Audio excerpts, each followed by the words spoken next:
quick ကပဲဖြစ်ပါတယ်ကျွန်တော်ဒီနေ့ဗီဒီယိုလေးမှာဆိုရင်တော့ Sakura School ရဲ့မှာ Superman လုပ်နေရပြပြမှာဖြစ်ပါတယ်ဘရို Superman လုပ်နေရကျွန်တော်တို့ကောင်းနေဆိုရမြန်မာဘရိုဒီဘက်ဆောင်နေဒီဘက်ဆောင်နေအဲ့ဘက်ဆောင်လေးဝေ့ပြီးလို့ရှိရင်အောက်ကဟောအဲ့ဒါနောက်ကအနီးဟာရှေ့ရပြန်ရပါရှေ့ရပြန်ရဟောတလွဲโอเคဒီတော့ပါပြန်ရင်ကျွန်တော်တို့ last day ကိုဒီ30ဆိုတာလေးကိုနှိပ်လိုက်ပါโอเคဘရိုကျွန်တော်6နှစ်နဲ့စိုးနေလို့တိခံပြီးကြည့်ပေးကြပါဘရို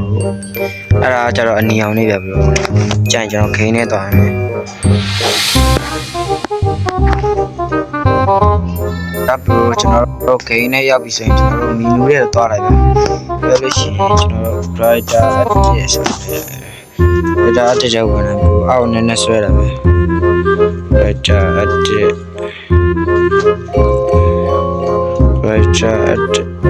ဘာဒီမှာ post mode ဆိုတာရေးရှိပါအဲ့ဘက်မှာဒီပေါ်မှာပဲဒါလေးဒါဒီဘက်ကိုနှိပ်ရမှာအဲ့ဒါလေးနှိပ်ရဒီကဟာလေးအဲ့လေးချက်တော့နှိပ်ပေးလိုက်ပြ54ရှိသွားမှာ54ကြရပြီ bro 54ပြီးပါလို့ရှင်54ပြောလို့ရှင်ရပါပြီ bro ဒါကတော့ Superman လုံနေပဲဖြစ်ပါတယ် bro လွယ်ပါရဲ့ဘာမှမခက်ပါဘူးဟုတ်ပါတယ် bro ကျွန်တော်ဒီနေ့ video လေးတော့ဒီလောက်ပါကျွန်တော် video လေးကြည့်ပြီးတော့အားလုံးကျေးဇူးတင်ပါတယ်ကျွန်တော်နောက် video မှာပြန်လည်ဆုံတွေ့ကြပါမယ်အားလုံးပဲ